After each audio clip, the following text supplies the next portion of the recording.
Yes, people. I parked up the KTM a bit early this time. Reason being, during the quarantine period, the road has been empty, so I decided to take it out. But today, obviously, they take off a lot of the lockdown restrictions, so it's not as empty as it was.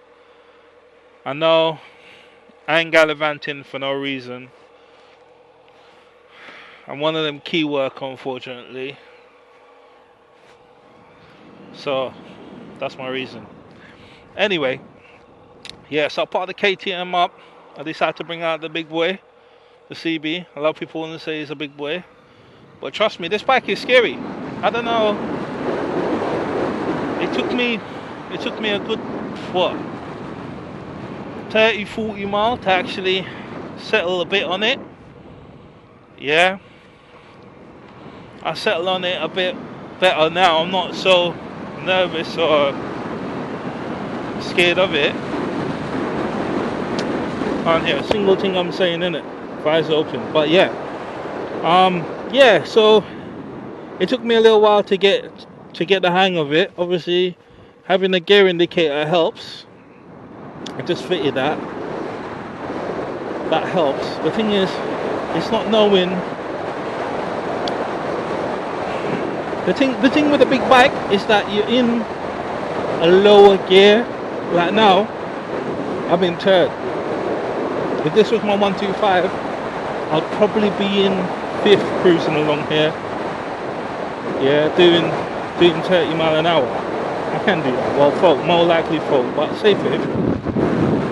You got to stay in the gear a bit longer. But yeah, coming from the 125 onto this, obviously, immediately that G-force is where you're kind of like hanging on. You feel it. You feel that pull. Yeah, which is a bit scary. Obviously, you're taking it, but in the last couple of miles, I'm not gonna lie, it don't feel that scary anymore. To be honest, it don't feel that scary. It feel like I'm pulling off pretty decent. I kind of got used to it. Bear in mind, in third gear, I can hit 70, maybe even possible 80 mile an hour without hitting the red line. I do not know if this bike has got a big sprocket at the front. The back is the same. I'm still trying to work out why it's so pulley, but releasing the clutch alone without accelerating in first gear, I do about 8 to 10 mile. I don't know if that's normal, but that's a lot of pulling power. That's just a lot of go. I want to go. You know. So yeah, but anyway, I got used to it pretty quickly. I would say the feel of it. Obviously, I'm still being careful. It can be a bit nervous being on a bike, especially with other people on the road. Obviously, I'm giving them the extra space. I'm taking my time. I do not know what road you guys live in. Putting the gear indicator down there does kind of like make it unseeable in certain angle from the sunshine.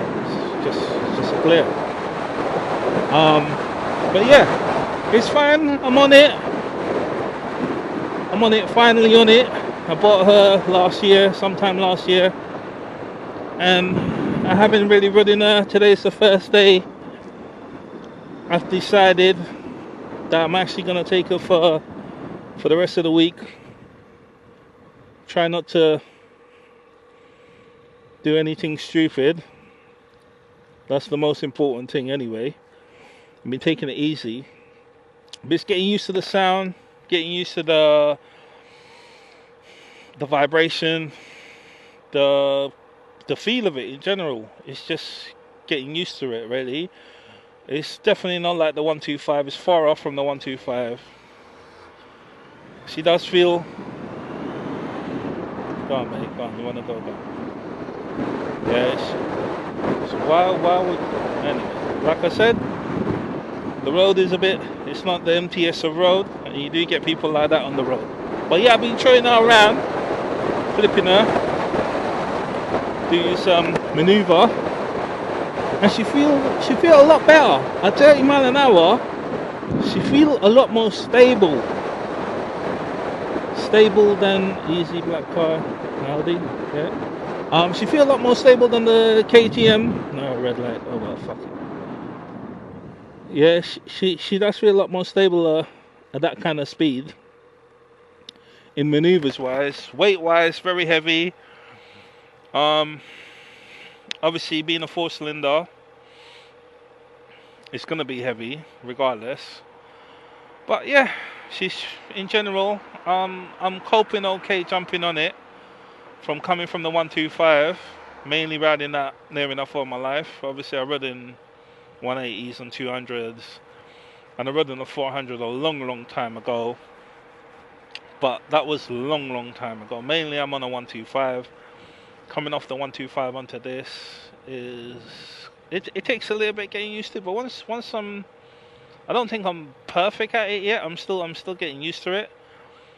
But I'm not so scared. Okay, what's going on with this black car? Is he parked there? Thank you, dustbin. Yeah, I'm not so. See, I can do stuff like that. Pull out quickly, but sometimes even here, I'm confident enough to do all their maneuvers.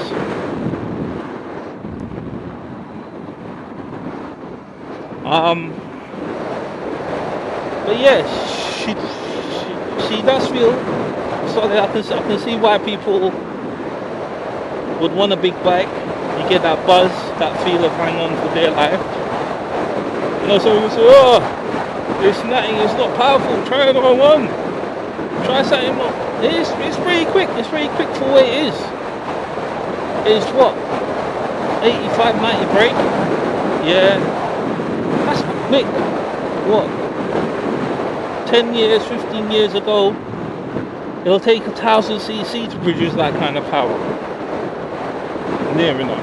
Well, some of them will beat it, but yeah, majority of bikes needed to be a lot more bigger to produce that kind of power. So, if you had 1,000 cc back in, I don't know, 2000, this will be. I'll stay in my lane. This will be roughly around the same. So you got to bear that in mind. Me personally, do I still feel I should have went a bit lower in a bike? Yeah. I feel I should have got a bike half the power. It would have probably used the power a lot different, but it would have been usable power. This has got power that's not so much usable. And what I mean by that, it's probably great on the motorway. I do not know. I believe top speed of this bike is about 130. I generally don't want to be going over 70, 80 mile an hour. That's my limit on a bike. In a car, 100 all day long. Down in Germany, I'm okay with that. But on a bike, for me, 80 mile an hour is fast enough. Yes, you got a bit more power if you want to overtake, a little 5-10 mile down in Germany. But for me, coming from the 125, she's sweet. So anyway, my main reason of using this is because, like I said, I had it for a while. I haven't really used her because every time I do use her, like now I'm in Turkey. I'm doing 28 mile an hour. Obviously I'm cruising my own car. I'll do the same in the 125. But if I try to go up full, I would be in full gear roughly on the 125 around this speed. It would probably try to bug on me. Probably. I'm not going to try. I'm going to stay in third because the rev is saying 2,000 RPM. So that's nothing.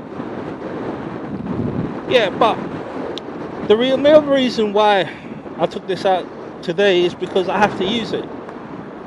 I can't get used to that big bike feel and the whole shebang because it's just me sitting there. When am I going to use it? In winter? in winter. There wasn't a better opportunity for me than during the quarantine period for me to use it, because the road was quieter then. So I will feel a bit more secure in taking her out, than taking her out when it's so busy, when I got to filter through crazy amount of traffic. Although I haven't really filtered too much. If I had the 125, I would have feel more confident, because she's a lot lighter. I should name them, innit? I should name them. You know what? Next video I make, I'll name them. We'll come up with a name for her when I do a full-blown review. But she's sweet. She pulls along, and after, like I said, about an hour and a half of riding, 2 hours of riding there, I won't be fool and stupid to say I'm in full control of her. No way. Yeah, I'm still learning about her movements, acceleration, power, the whole lot.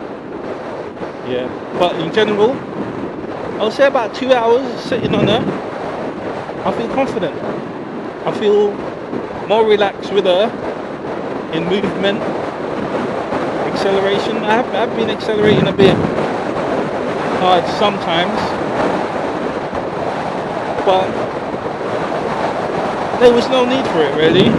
Yeah, you still get the odd 1 or 2 cars that still try come up your arse and try race you, and etc. Like what the Clio did earlier. On the right hand lane, he went to go in front of me. That's fine, I haven't got a big problem with that. I'm cool with stuff like that in general. But yeah, the most important thing is that she feel good, and I feel confident with her. So I'll say anybody, 2, maybe 4 hours of riding, that confidence will instantly grow in you, and you'll be alright. But again, I will still suggest a smaller bike, because I thought a 90 brake horsepower bike is still a bit too fast when we only used to 15. The torque is non-existent. On this bike, you can literally feel the pulling power, the torque. You can actually feel it.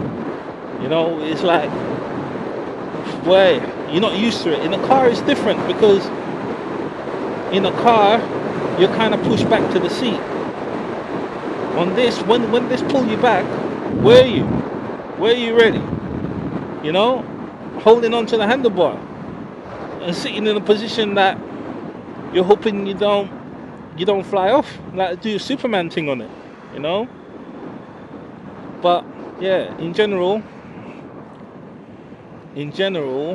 she's okay. After a couple hour ride, we get used to it. I don't still imagine myself wanting a bigger bike, because now the reason why I stop here, if I go in front of him, I might be in an awkward position to see the lights, and I'll be forcing my head left, and the stop sign is about 2 foot beside me, back a bit. So hey, I'll stop here. Anyway, yeah, so the 125 is less scary. And you imagine the first time you ever jump on a 125, even a slow 125, you come off your 50 or a bike in general, just past your CBT, you think, wow, that bike was fast. You think, right, I don't need nothing bigger. Now, these big CC bikes, see that? Anyway, you made me near enough think the light's about to change. But I'm not gonna rush off towards him. He can go if you want to go. It's not a problem with me. But yeah, these big CC bikes, you do actually feel the G-force. You do feel the power, but it works totally different to a car. In a car, you kind of throw back in the seat. You feel it in your chest. On this one, it feels like your leg wanna. You wanna do a Superman on this bike, if you know what I mean. Go on, mate.